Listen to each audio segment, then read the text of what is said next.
السلام عليكم ورحمة الله وبركاته. أهلا وسهلا بحضراتكم في فيديو جديد ومعلومة جديدة. وإن شاء الله في الفيديو ده هنعرف إيه هي أفضل طريقة لتخزين ورق العنب أو تفريز ورق العنب من العام للعام، وبطريقة سهلة وبسيطة جدا جدا.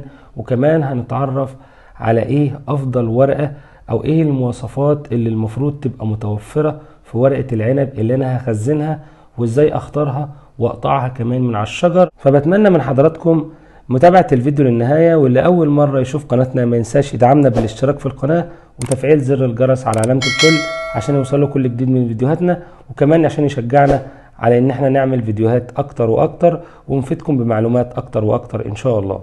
طبعا الموسم أو الأوقات اللي احنا فيها دي من العام هي موسم ورق العنب.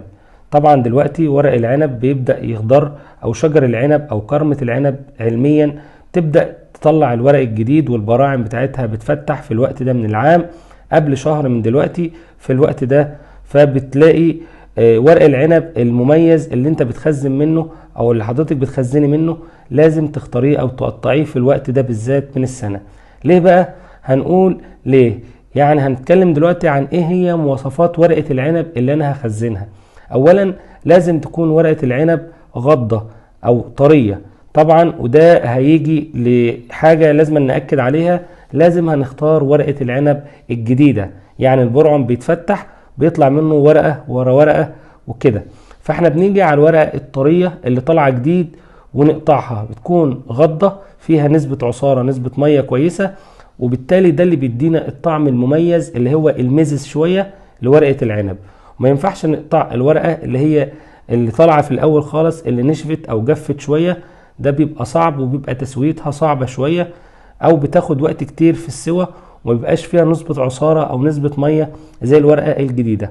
طبعا بنقطع ورق العنب بالمواصفات اللي قلنا عليها، تكون ورقة جديدة، تكون غضة وطرية، يكون حجمها مش كبير قوي ومش صغير قوي، يعني الحجم ده مهم جدا.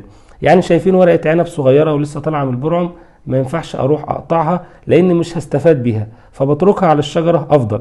ده بالنسبة للناس اللي عندهم عنب او عندهم شجر عنب في بيوتهم او قدام بيوتهم، او بيقدروا يروحوا يقطعوها من شجرة العنب ايا كان. طيب بالنسبة للناس اللي بيشتروها من السوق لازم يخلوا بالهم ينقوا ورقة العنب فيها المميزات اللي قلت عليها دي برضو، ان الورقة ما تكونش عجوزة او ما تكونش ناشفة وجافة ونسبة العصارة فيها قليلة، تكون غضة وطرية وحديثة، يعني نقول ورقة عنب حديثة النمو، وكمان نسبة العصارة فيها معقولة، وتكون طرية وتكون جديدة.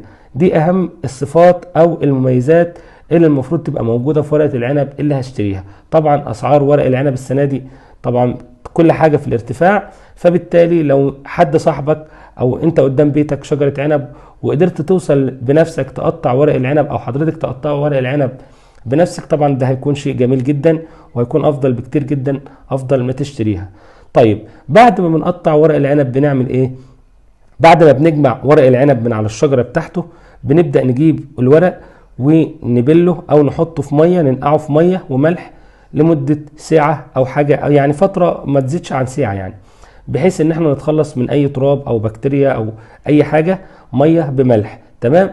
وبعد كده بنغسله كويس جدا ونسيبه يجف في مصفى او كده.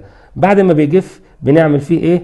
بنبدأ نجيب استرتش او بلاستيك تغليف، وكمان بنجيب صينيه او اي شيء نعمل فيها، وممكن نستخدم اكياس، عارفين اكياس اللبن الشفافه ديت، ممكن نخزن فيها ورق العنب.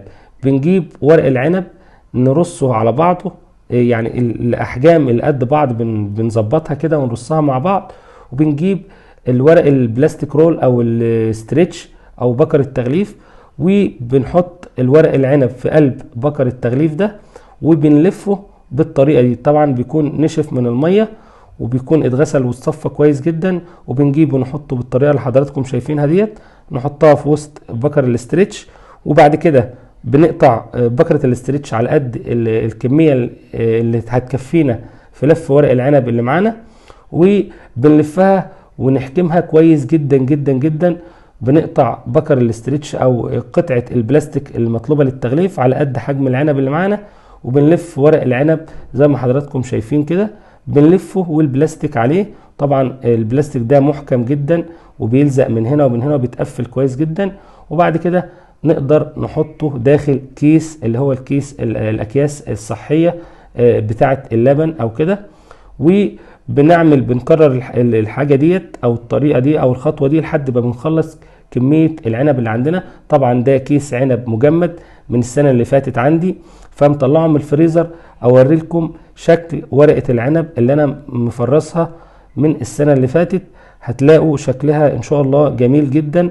طبعا دي متفرزه وطالعه من الكيس دي بتاعت السنه اللي فاتت، كنا عاملينها في اكياس بلاستيك عاديه جدا زي ما حضراتكم شايفين كده. بنفكها، اول ما بتفك بنلاقوها لما اثر التلج او التجميد يروح منها، اول ما بتفك كانها طالعه طازه فريش جميله جدا جدا. في ناس بتسلقها. طب ليه ما بنسلقهاش؟ انا كده بخزن ورق العنب بدون ما بسلقه. طب ليه مش بسلقها؟ اولا لو سلقت ورق العنب وزاد عليها السوى كتير ممكن اجي الفها بعد كده الاقيها مهريه، مش هقدر الفها، وده السبب الرئيسي اللي بيخليني ما بسلقش ورق العنب. بما ان انا اخترت الورقه اللي هي الطازه او الصغيره في السن، فبالتالي هي ممكن تستوي، بتاخد نفس وقت السوى بتاع الرز، مش هحتاج هسلقها.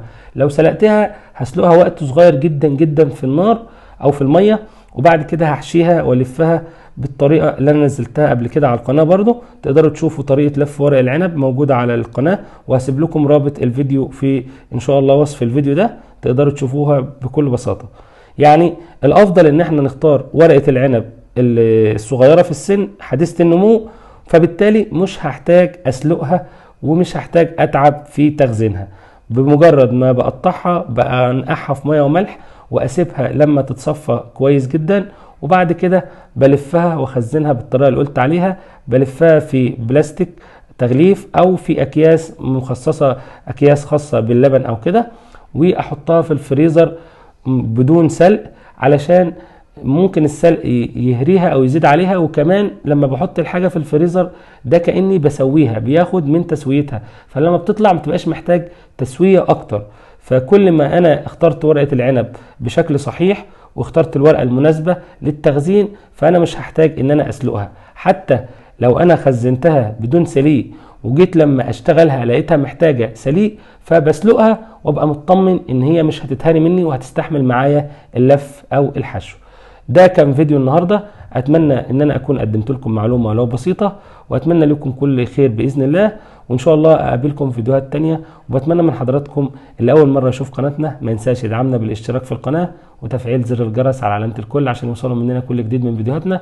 واتمنى تشوفوا فيديوهات الشورتس بتاعتنا، فيديوهات قصيره وفيها معلومات مفيده جدا. شكرا لكم، شكرا جزيلا على المشاهده والاستماع، واشوفكم في فيديوهات تانية جديده، والسلام عليكم ورحمه الله وبركاته.